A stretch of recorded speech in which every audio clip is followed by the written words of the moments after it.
Sean from the Tour Guide. I'm in Florence, Italy, and today I'm going to show you how to plan ahead for your next visit to Florence. Florence is one of Italy's most amazing cities. I personally have an awesome experience every time I go back to Florence. I meet locals, I eat cool food, find restaurants I've never seen before, or visit some sort of artwork that I just haven't heard the whole story on, and it just makes it an amazing place to go.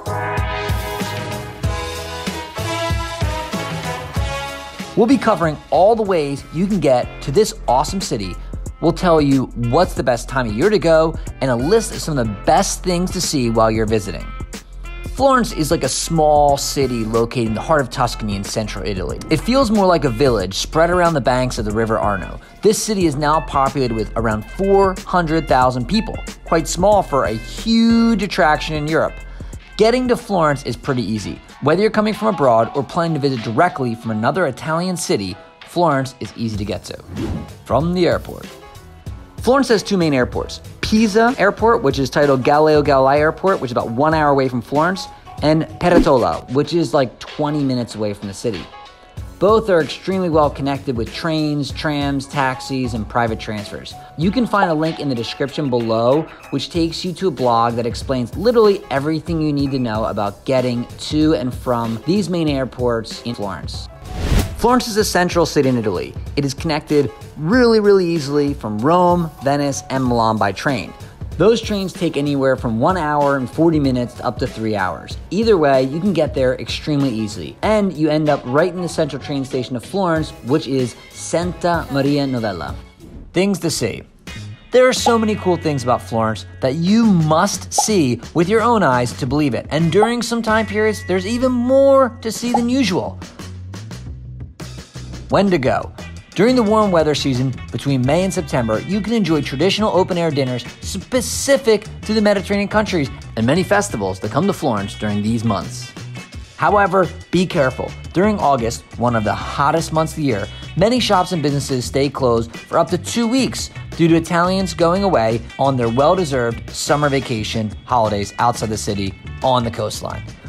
It's actually a great time to be in the main cities because there's just less people around, it's less crowded, less cars, you feel like this calmness around you. So I really like traveling to Florence and other Italian cities during August, but just know that you're not gonna get everything. There's a lot of places that will be closed. Christmas holidays are great times to be in Italy. I love them.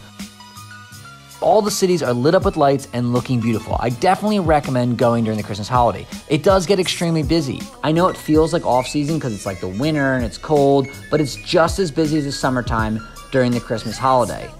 But it's also an amazing and very beautiful time to be in Italy. If you don't mind the rain, you should come in autumn and enjoy less crowded museums and exclusive exhibitions, as well as just less overall expense, as most travelers prefer the spring, the most expensive time to visit Florence. That's $37. Awesome! September is still pretty busy, and October the weather is very nice. In November, you definitely get a very small amount of tourists and less crowds.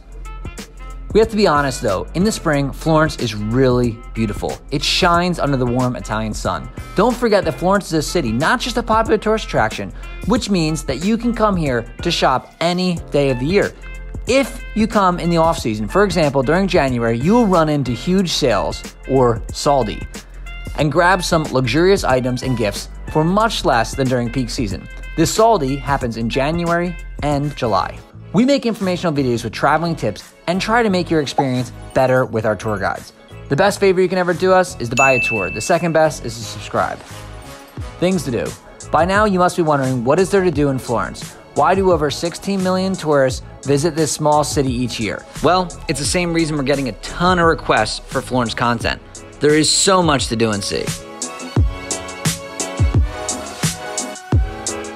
A great thing about Florence is you can visit most of the attractions by just walking around the city center. If you plan ahead and got to Florence by train, you have no problem getting around the city center by foot. You're already there.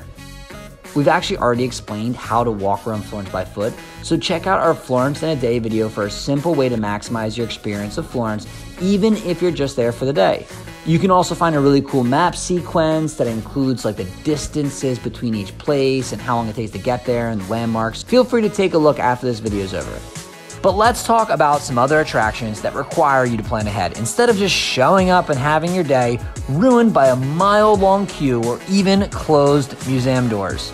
The first place to visit is the art gallery Uffizi, featuring some of the most famous artwork in the history of humankind. The Birth of Venus, one of the masterpieces of the Renaissance painted by Sandro Botticelli, can be seen in this gallery, as well as works by Raphael, Leonardo da Vinci, Titian, and Caravaggio. For more information on the best artworks featured in the Uffizi Gallery, check the link in the description. Uffizi is something that you don't want to miss, but it's a pretty popular and crowded place. So if you want to have a stress-free experience with a professional tour guide, check out our Uffizi Gallery tour. Don't believe these tours are awesome and a complete necessity when traveling to Florence? Don't trust me, trust the reviews.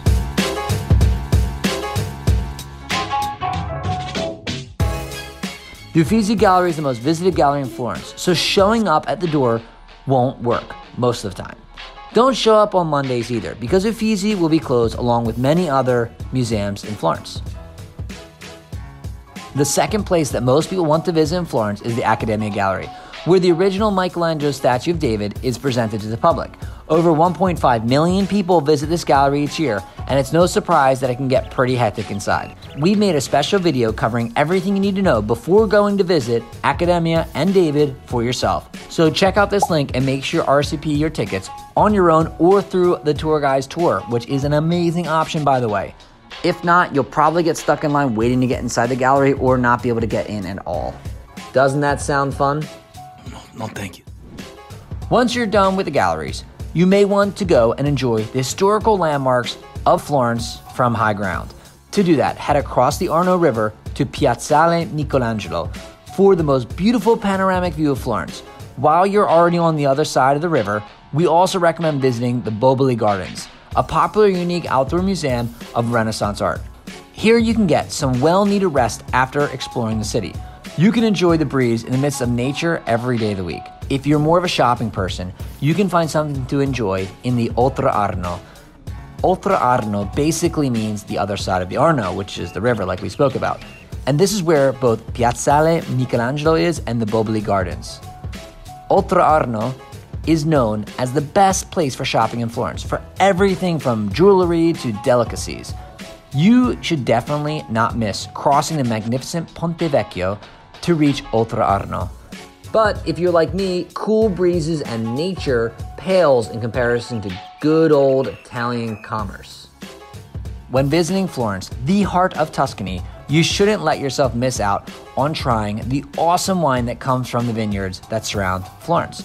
Visiting these vineyards is probably the best countryside getaway that Florence offers. With just under a 30-minute ride, you'll be wondering if you've been traveling back in time. These small towns are surrounded by vineyards offering wine tasting experiences as well as products for sale.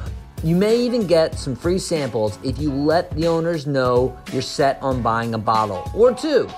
Getting to the vineyards can be difficult if you come to Italy without a car. So the tour guide's Tuscany wine tours are a great time-efficient option. And if there's one thing better than learning about Italy, it's learning about Italy drunk. That's what I do. I drink and I know things. These vineyards spread all the way into the horizon and make you really want to see it all. We can help you by offering a really memorable experience. Now, my next option isn't for everyone because it tends to be a little bit expensive.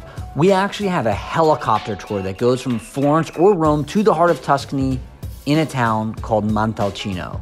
Driving there can take about 2.5 to 3 hours, and we have a half an hour helicopter ride that gets you landing on a vineyard. The owner comes out and greets you, and you do multiple wine tours with private transportation throughout Montalcino. It's amazing. Check out our video on how to visit the vineyards of Tuscany for more information on private tour routes and some other useful tips in case you're set on visiting the vineyards on your own. If you're interested in a helicopter tour, email us and we'll get you the information. Someone once said that it's all about the journey, not the destination. Well, that guy clearly has never been to Florence.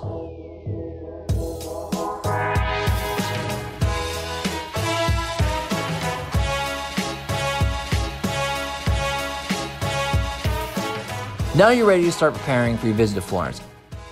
So that's it. If you like this video, click the like button. If you love it, subscribe so you get all of our content as soon as it comes out. If you have questions, comment them below, and myself or one of our people will get to them as soon as we can. Otherwise, arrivederci.